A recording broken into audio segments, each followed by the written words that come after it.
जय बोलो देवादिदेव 1008 श्री भगवान महावीर स्वामी की जय जय जय। अहिंसा परमो धर्म की जय जय जय। परम पूज आचार्य गुरुवर श्री विद्यासागर जी महाराज की जय जय जय। बोले परम पूज मुनि श्री प्रमाण सागर जी महाराज के, मुनि श्री विवेक सागर संदान सागर जी महाराज के नमस्ते गुरुवर।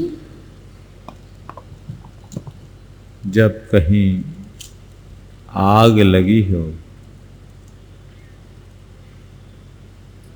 तो उसे बुझाने का प्रयास किया जाता है।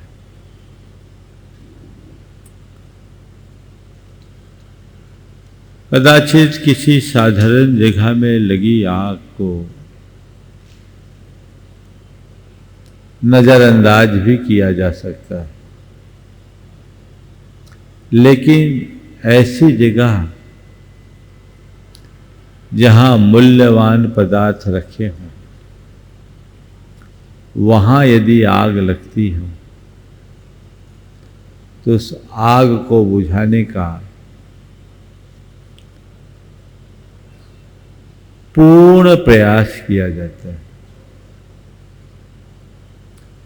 और कदाचित तमाम प्रयत्नों के बाद भी आग बेकाबू होकर भड़कते जाए तो वहां रखे मूल्यवान पदार्थों को बचाने की कोशिश की जाती है। जीवन में बहुत सारी चीजें हैं जिनका मूल्य है, मूल्य देकर उन्हें पाया जा सकता है और उनके मूल्य को समझते हुए सब लोग उन्हें बचाने का प्रयत्न भी करते हैं। लेकिन हमारी अंतश्चेतना में जो हमारे आंतरिक गुण हैं वो अमूल्य है, उसे मूल्य देकर खरीदा नहीं जा सकता और उस अमूल्य तत्व को बचाना हमारी सर्वोच्च प्राथमिकता होनी चाहिए। उसी अमूल्य को बचाने का प्रयत्न ही साधु समाधि संधारण भावना है। हम जिन्हें साधु के रूप में पूजते हैं वे कोई साधारण पुरुष नहीं। साधु वे महापुरुष होते हैं जो दर्शन ज्ञान चरित्र के नित्य आराधक होते हैं, जिनके अंतश्चेतना में रत्नत्रय का गुण भरा है। उसे बचाना उनकी सर्वोच्च प्राथमिकता रहती है। वे अपने रत्नत्रय को बचाते हैं तो भक्त जनों को चाहिए कि वे रत्नत्रय धारी को बचाए। किसी साधु के जीवन में आगत आपत्ति विपत्ति के निवारण का नाम साधु समाधि भावना है। साधु के ऊपर कोई असमाधि का कारण आ जाए तो उसका निवारण करना साधु समाधि है। विपत्ति में फंसे किसी भी व्यक्ति का कष्ट निवारण करना हमारा कर्तव्य है, लेकिन जब किसी साधु के जीवन में आए तो हमें उसे और तत्परता से दूर करने का प्रयत्न करना चाहिए। एक साधु के जीवन में और एक साधारण व्यक्ति के जीवन में बड़ा अंतर होता है। साधारण व्यक्ति का जीवन साधारण होता है और साधु का जीवन असाधारण, क्योंकि वे लोक और लोकोत्तर दोनों के उद्धारक होते हैं। उनके माध्यम से अनेक जीवों का कल्याण होता है। लोक में भी कहा जाता है कि सामान्य व्यक्ति की बात को सामान्य रीति से लिया जाता, पर विशेष व्यक्ति की बात को विशेष रूप से लिया जाता। कोई व्यक्ति किसी सामान्य व्यक्ति के साथ कुछ गलत कार्य करे तो उसके अपराध को अलग दृष्टि से देखा जाता है, और वही अपराध यदि किसी विशिष्ट व्यक्ति के प्रति हो तो उसके लिए विशेष प्रावधान किया जाता है। ये भारतीय न्याय संहिता में भी उल्लिखित है। सामान्य व्यक्ति के जीवन का कष्ट कोरा कष्ट होता है, लेकिन साधु के जीवन में आने वाले कष्ट से पूरी परंपरा प्रभावित होती है। इसलिए साधु समाधि भावना को तीर्थंकर प्रकृति के बंध का कारण कहा। आगे वैयावृत्ति की भी बात आएगी। साधु समाधि और वैयावृत्ति में मौलिक अंतर है। वैयावृत्ति गुणानुराग पूर्वक किया जाता है, जबकि साधु समाधि आगत आपत्ति के निवारण के लिए किया जाता है। ये हमेशा हमें ध्यान में रखना है कि साधु जिनकी आप पूजा करते हो, भक्ति करते हो, उनके सामने कोई असमाधि का कारण ना है। इसे थोड़े व्यापक रूप में समझिए। साधु के ऊपर अचानक कोई विपत्ति आए तो प्राणपन से उनका निवारण करे, ये तो साधु समाधि है ही। पर साधु के ऊपर साधु के समाधि की भावना बनी रहे, साधु के जीवन में असमाधि ना हो, वो व्यवस्था बनाना भी प्रत्येक भक्त की जिम्मेदारी है। साधु समाधि, साधु यानी सहजता। जहां सहजता है वहां समाधि है, और जहां असाधु यानी असहजता है वहां असमाधि। साधु यानी सहजता और समाधि यानी शांति, असाधु यानी असहजता और असमाधि यानी अशांति।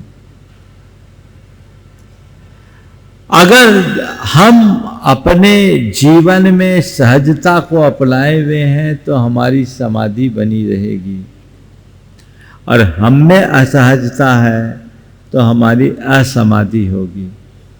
इसे थोड़े व्यापकता से लेकर के चले। समाधि को साधु समझते हुए अपने जीवन में उस सहजता को उद्घाटित करे, बनाए रखें, ताकि हम हर पल समाधि में रहें। साधु तो हर पल समाधि में रहते हैं, क्योंकि वे अपनी क्षमता में जीने के अभ्यासी होते हैं। आप लोगों में कभी समाधि कभी असमाधि होती है। हिसाब लगाओ तो समाधि कम, असमाधि ज़्यादा होती है।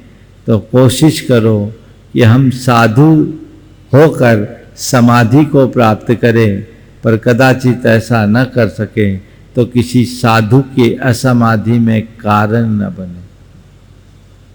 साधु की असमाधि में कारण न बने, उनके अनुकूल वातावरण बना के रखे।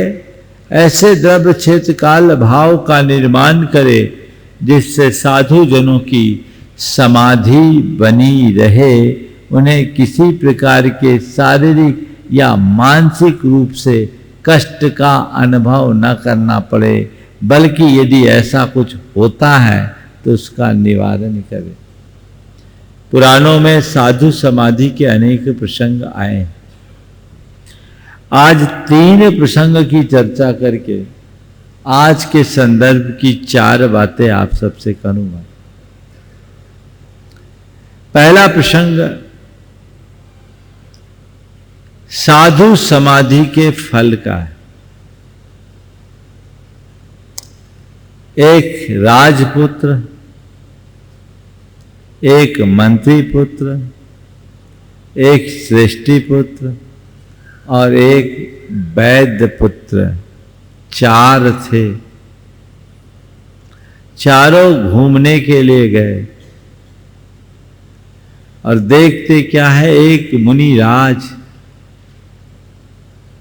शमशान में शवासन में ध्यान कर रहे थे। एक कापालिक साधु जो कोई तांत्रिक क्रिया कर रहा था। महाराज के उस शरीर को 100 मानकर उनके सिर पर आग जलाकर वह अपनी तंत्र विद्या को पूर्ण करना चाह रहा था। महाराज पूरी तरह से अपनी क्षमता में थे। अब सिर पर आग लगा दे तो क्या होगा, लेकिन वे अपनी समाधि में थे। वे अपने आप को पूर्ण सुरक्षित और संरक्षित समझ रहे थे। वे उसके दृष्टा थे। उन्हें इस बात का आभास था, आज आइयो हम, मुझे कोई जला नहीं सकता, मुझे कोई जला नहीं सकता, मैं अदाय स्वभावी हूं, मुझे तो कोई छू भी नहीं सकता। आग जलने से उनकी गर्दन हिली। उस तांत्रिक की सारी पूजा गड़बड़ा गई और तांत्रिक को लगा कि यहां कोई भूत आ गया। वो डर कर भाग गया और उसी समय इन चारों का उधर से गुजरना हुआ। गंध उन तक पहुंची। वे घबरा कर मुनिराज के पास पहुंचे। देखिए, ये तो महान उपसर्ग है। चारों ने मिलकर मुनिराज की खूब सेवा की और राजवैद्य के पुत्र ने उनके सिर में लाक्षा पाक तेल लगाया, जिससे उनका घाव ठीक हुआ और उस घाव के ठीक होने के बाद मुनि महाराज स्वस्थ हुए। और यही चारों में राजपुत्र भगवान ऋषभदेव बने, मंत्री पुत्र चक्रवर्ती भरत बने, श्रेष्ठी पुत्र उनके ज्येष्ठ पुत्र के रूप में प्रथम गणधर बने ऋषभ सिंह, और वैद्य पुत्र प्रथम कामदेव बाहुबली बने। ये पौराणिक प्रसंग आप सबको पता है। इसका सार केवल यह है कि सही रीति से साधुओं की समाधि करने का फल तत्क्षण या भवांतर में जरूर मिलता है और श्रेष्ठ फल मिलता है। जैसे उत्तम भूमि में बोया गया बीज कभी निष्फल नहीं होता, ऐसे सत्पुरुषों की गई सेवा कभी निरर्थक नहीं होती। दूसरा प्रसंग, देशभूषण और कुलभूषण मुनिराज वंशस्थ गिरी में ध्यान निमग्न थे। दोनों मुनिराज अपने आत्म ध्यान में निमग्न थे और पूर्व वैर से अनुबद्ध होकर एक व्यंतर उनके ऊपर भयानक उपसर्ग कर रहा था। रामचंद्र जी और लक्ष्मण जी अपने वनवास काल में उधर से गुजरे। मुनिराज पर उपसर्ग होता देखकर इन दोनों ने अपनी शक्ति की परवाह किए बगैर मुनिराज के उस उपसर्ग के निवारण में अपने आप को झोंक दिया। मनुष्य होकर देवता से युद्ध किया और व्यंतर को परास्त किया। मुनिराजों के उपसर्ग का निवारण हुआ और दोनों मुनि महाराज को वहीं से केवल ज्ञान हो गया। यह साधु समाधि का दूसरा उदाहरण है। तीसरा पौराणिक प्रसंग मैं आप सबके बीच रख रहा हूं, जिसे आचार्य समंतभद्र महाराज ने उद्धृत किया। एक मुनिराज गुफा में ध्यान निमग्न थे और शेर आ गया। वो मुनिराज पर आक्रमण करने ही वाला था कि वहां रहने वाला सूकर, जो मुनिराज का परम भक्त था, इसे देख लिया। अपनी शक्ति की परवाह किए बगैर मुनिराज से युद्ध में भिड़ गया। मुनिराज सूकर से युद्ध में भिड़ गया। दोनों के मध्य भयानक युद्ध हुआ। शेर के आगे सूकर कहां लगता है, लेकिन जब किसी के हृदय में भक्ति भाव जागृत हो जाता है तो उसके अंदर ऐसा असीम पराक्रम प्रकट हो जाता है। शरीर से अल्प शक्ति होने के बाद भी भक्ति के शक्ति के बल पर वह शेर से लड़ा और लड़ते लड़ते दोनों युद्ध में एक दूसरे से लड़ते लड़ते मरे। शेर नरक गया, सूकर स्वर्ग गया, मुनिराज की समाधि बचा लिया। और आचार्य समंतभद्र महाराज ने इसीलिए उस सूकर को याद किया। ये तीन प्रसंग अलग अलग संदर्भ में हमारे लिए तीन बातें बताती। चौथा और ले लूं तो चार बातें इसी में हो जाए। चौथा इसी युग की बात। चारित्र चक्रवर्ती आचार्य शांति सागर जी महाराज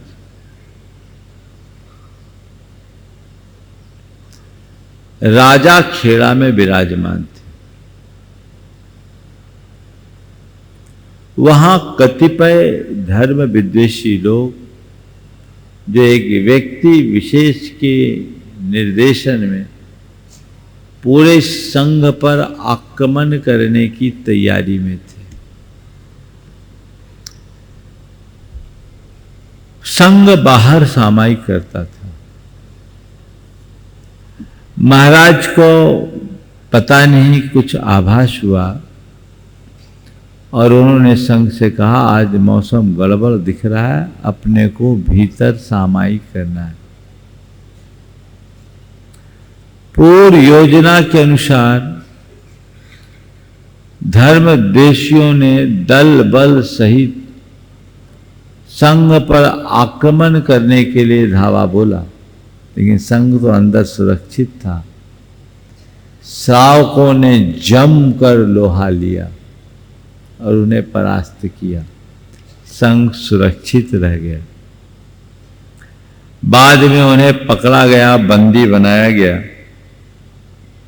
वायसराय खुद चलकर आए। शांति सागर महाराज से पूछा गया, इन्हें क्या सजा दी जाए? तो महाराज ने कहा, अगर मेरे हिसाब से सजा देना चाहते हो तो बस एक काम करो, इन्हें क्षमा कर दिया जाए। ये निर्दोष हैं, इन्हें ये पता नहीं कि ये क्या कर रहे हैं। उसका हृदय परिवर्तन हुआ और उन्हें क्षमा किया गया। चार प्रसंग, चारों के चारों साधु समाधि से जुड़े हुए प्रसंग। मुनि महाराज पर उपसर्ग आया। पहले प्रसंग में शक्ति के अनुसार, सामर्थ्य के अनुसार चारों ने अपनी सेवा की और उसका उत्तम फल पाया। तो अगर किसी भी मोक्ष मार्गी धर्मी के जीवन में कोई आपत्ति विपत्ति आती है तो अपनी शक्ति के अनुसार उनकी सेवा करने में कभी पीछे मत रहना, उनका निवारण करना। भगवान ऋषभ देव का अतीत हमें यही संदेश देता है। दूसरे प्रसंग में यदि किसी मुनिराज के ऊपर कोई बाधा देता है और वहां उनके जीवन मरण का प्रश्न हो, तो अपनी शक्ति की परवाह किए बिना सामने वाले की रक्षा करने में तत्परता दिखाना, रामचंद्र जी, लक्ष्मण जी ने हमारे बीच यही आदर्श उपस्थित किया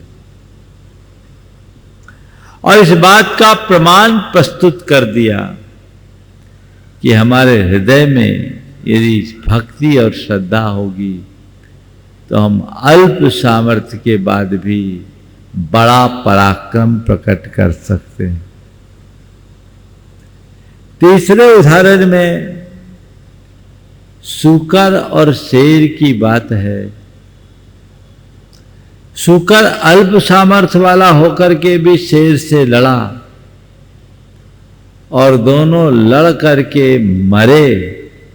अगर देखा जाए तो प्रत्यक्ष रूप से हिंसा हुई, पर ये कहानी कहती है यदि धर्म, धर्मायतन और धर्मात्मा की रक्षा के लिए तुम्हें युद्ध करना पड़े, तुमसे हिंसा भी हो जाए, तो भी वह तुम्हारा कल्याण करने वाला है। उस समय तुम यदि एक आम गृहस्थ हो तो ये सोचकर कि इसमें हिंसा होगी, दूर हटना धर्म विमुखता है, बल्कि सामने वाले के उपसर्ग का निवारण करना तुम्हारा परम धर्म है।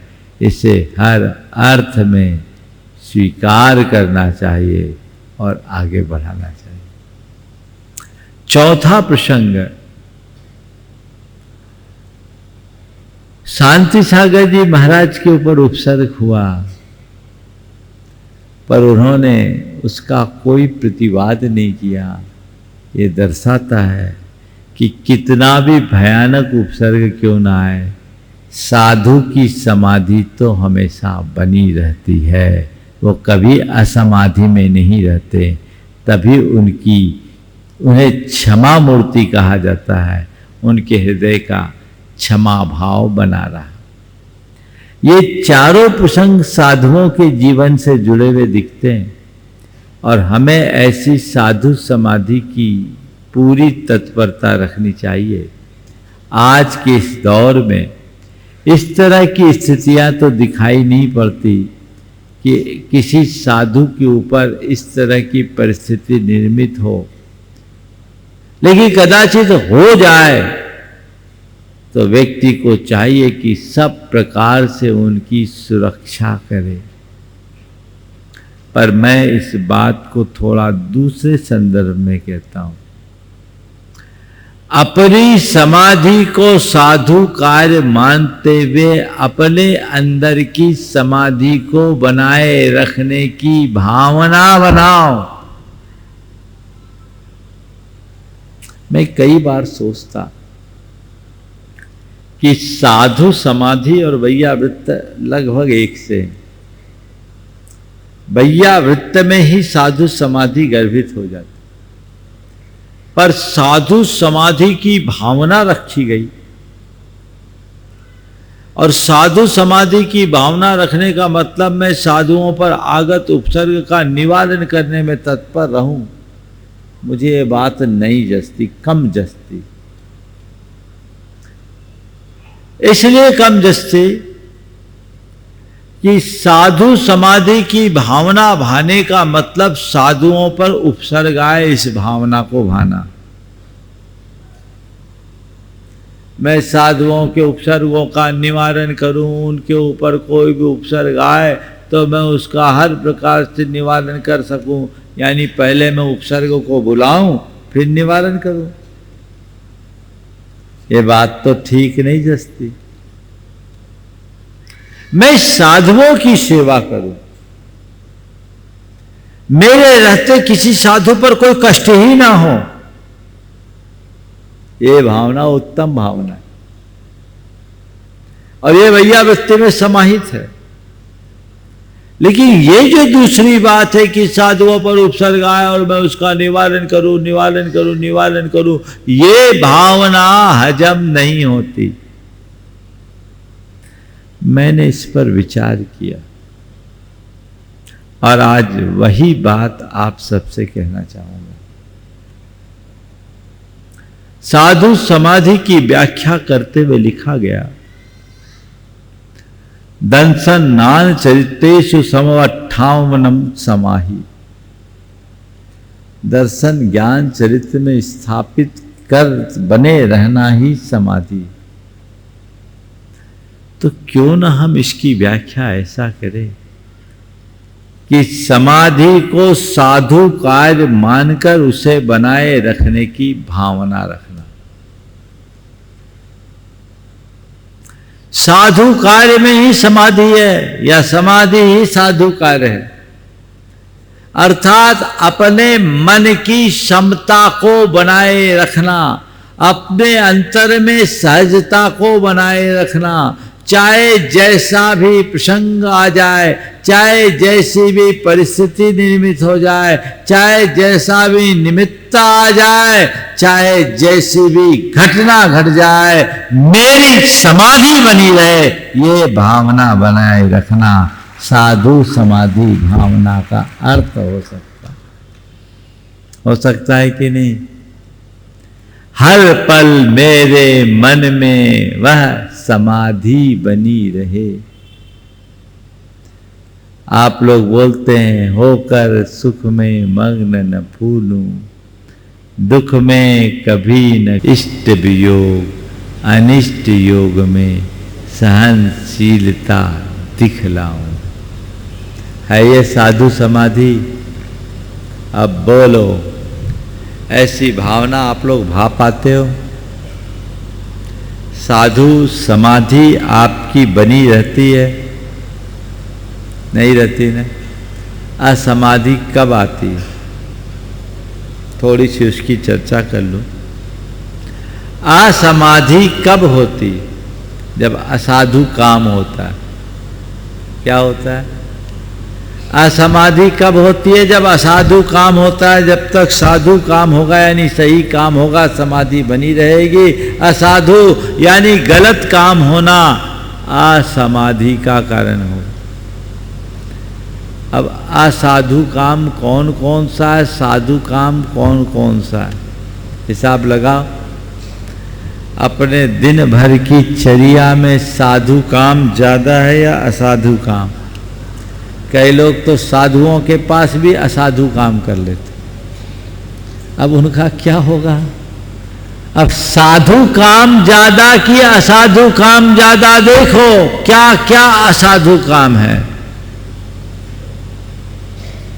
4 असाधु काम से बचो। क्रोध, क्रोध असाधु काम। कठोरता असाधु काम। कपट कुटिलता असाधु काम।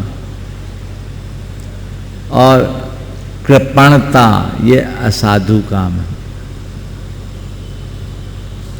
क्रोध, कठोरता, कुटिलता और कृपणता ये चारों असाधु काम है और असमाधि के कारण है। यदि इन पर नियंत्रण रखने का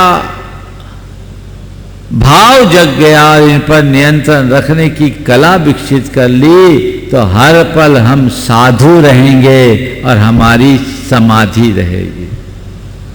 और यदि ये हम पर हावी है तो साधु होने पर भी असमाधि होगी। अपने क्रोध पर नियंत्रण रखें, अपने आप को कठोरता से बचाएं, अपने आप को कुटिलता से बचाएं और अपने आप को कृपणता से बाहर लाएं ताकि जीवन में सहजता बनी रहे। क्रोध घोर असहनशीलता की प्रतिक्रिया है।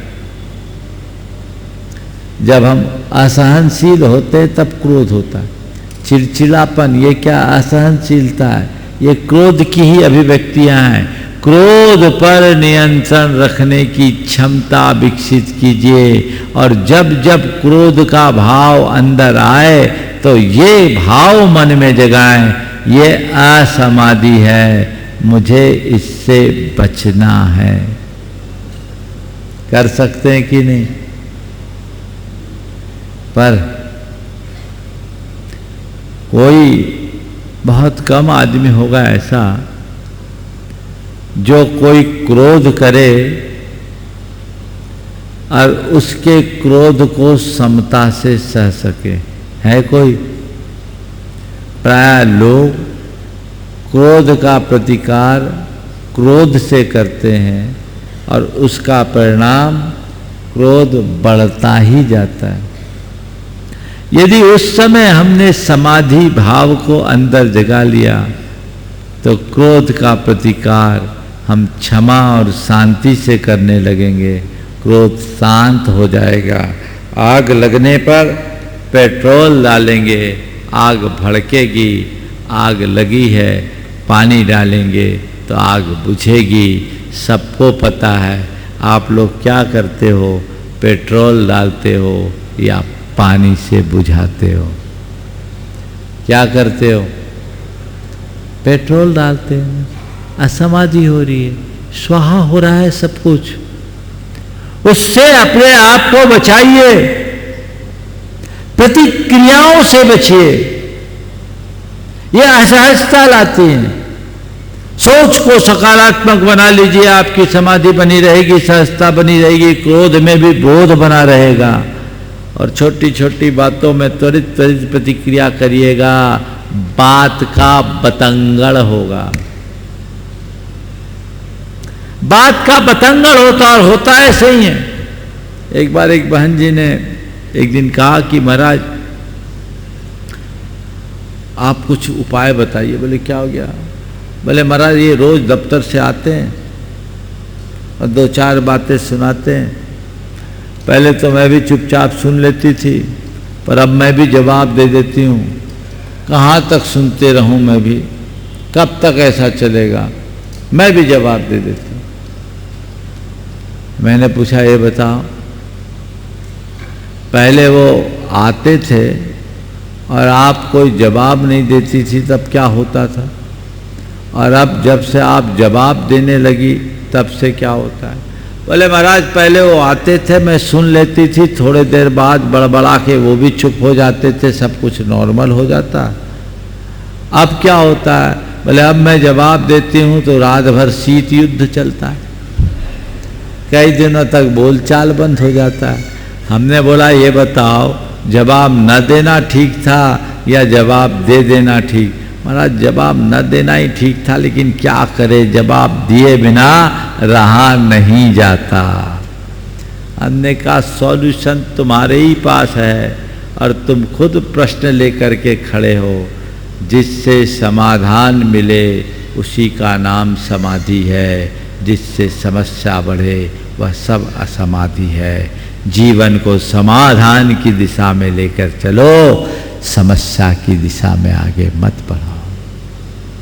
समाधि तब बनेगी, भावना ऐसी बना करके रखिए कि मुझे ऐसे कृत्यों से अपने आप को बचा करके रखना, तो वो साधु समाधि भावना। ये नहीं साधु समाधि भावना का मतलब कि हम एक बार दोहरा लिए तो हो गई साधु समाधि।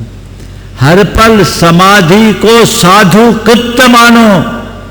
मैं एक सत्पुरुष हूं, मैं एक सज्जन पुरुष हूं, मैं एक साधु हूं, तो मुझे अपनी समाधि को बनाए रखना है, यानी अपनी क्षमता और सहजता को बनाए रखना है। जिन निमित्तों से असहजता आती है उनसे बचना है। कुछ भी हो जाए चलो हो जाने दो, कुछ बातों को बर्दाश्त करो, कुछ बातों को नजरअंदाज करो, इतना ही तो करना है। महाराज यही नहीं होता तो हम क्या करें? अगर बातों को बर्दाश्त करने की क्षमता विकसित कर ली और नजरअंदाज करने की कला प्रकट हो गई तो तुम्हें कोई असाधु नहीं बना सकता, है ना। पर अच्छे अच्छे साधु भी असाधु हो जाते। अच्छे अच्छे साधु भी असाधु हो जाते। एक साधु था, वो गंगा स्नान करके आ रहा था। रास्ते में एक कोई व्यक्ति सामने से आ रहा था, वो जाति से चांडाल था और ये साधु गंगा स्नान करके आ रहा है। उसने कहा तू मेरे रास्ते से हट जा, तेरे शरीर के स्पर्श से आई हवा भी मुझे अशुद्ध बना देगी। ये बात सुनकर उस चांडाल को गुस्सा आया तो उसने उसे गाली दे दी। अब वो गाली दे दी, साधु को कोई गाली दे तो वो कैसे बर्दाश्त हो। उनने भी गाली दी और दोनों में फिर क्या हुआ, बात भड़क गई और दोनों एक दूसरे से भिड़ गए। जब भिड़ गए तो उससे अपने देवता का स्मरण आया। देवता प्रकट हुआ और दोनों आपस में उलझे हुए हैं और चांडाल था हट्टा कट्ठा, जम के ठोक रहा था, घूसा पर घूसा और लातों पर लात, और देवता एक किनारे खड़े होकर मजा ले रहा है। घूसा पर घूसा दे रहा था, लातों पर लात दे रहा था, देवता एक किनारे खड़े होकर मजा ले रहा था। जब मामला पूरा हो गया, वो चला गया तो उसने देवता के चरणों में आकर शीश झुकाया, कहा हे प्रभु, मैं आपका इतना बड़ा आराधक, आपने मेरी रक्षा क्यों नहीं की। आपकी आंखों के सामने मेरी इतनी ठुकाई होती रही और आप मुंह ताकते खड़े रह गए, हाथ पर हाथ बांधे खड़े रह गए, क्या मामला। बोले क्या करूं, मैं पहचान नहीं पाया, मैं समझ नहीं पाया कि कौन चांडाल है, किससे रक्षा करूं। तुम एक को जाति से चांडाल बना रहे और एक कर्म से चांडाल बन गया। ध्यान रखना, जिसका स्वभाव प्रचंड है वही चांडाल है। ये क्रोध ने तुम्हें प्रचंड बनाया। ये प्रचंड शब्द आया कैसे, समझ गए? तो वो तुम्हारे स्वभाव से विरुद्ध बाहर निकाल दिया। ये घटना काल्पनिक हो सकती है, लेकिन इसके तथ्य को समझने की कोशिश करो। जिस घड़ी ऐसी स्थिति बन जाती है, उस घड़ी हम अपनी मर्यादा से बाहर हो जाते हैं। हमारी मर्यादा बनी रहे, हमारी सहजता बनी रहे, तो उसके लिए हमें चाहिए चीज़ों को नज़रअंदाज करे, चीज़ों को बर्दाश्त करे, सहिष्णुता का पाठ पढ़े, उदारता का पाठ पढ़े, ताकि हमारे अंदर न क्रोध हो, न कठोरता हो और न मन में कुटिलता है। जब व्यक्ति के हृदय में स्वार्थ हावी होता है, वह असमाधि का कारण बनता है, उसे कुटिल बना देता है, और लालच बढ़ता है तो उसे कठोर कृपण बना देता है। ये चारों बातें हमारे जीवन को भीतर से तहस नहस कर देती है। हम इनसे अपने आप को बचा करके चले और हर पल एक ही भावना भाए, मेरी समाधि बनी रहे। समाधि मरण वाली समाधि नहीं, मैं सहज बनूं, मैं शांत बनूं, ये भाव हर पल अपने अंतरंग में जगाइए। तब अपने जीवन को और आगे बढ़ाया जा सकेगा, जीवन को बेहतर बनाया जा सकेगा। ये प्रयत्न सतत करते रहना चाहिए। समय हो गया, यहीं पर विराम। बोलिए परम पूज्य आचार्य गुरुवर श्री विद्यासागर महाराज। जय जय जय।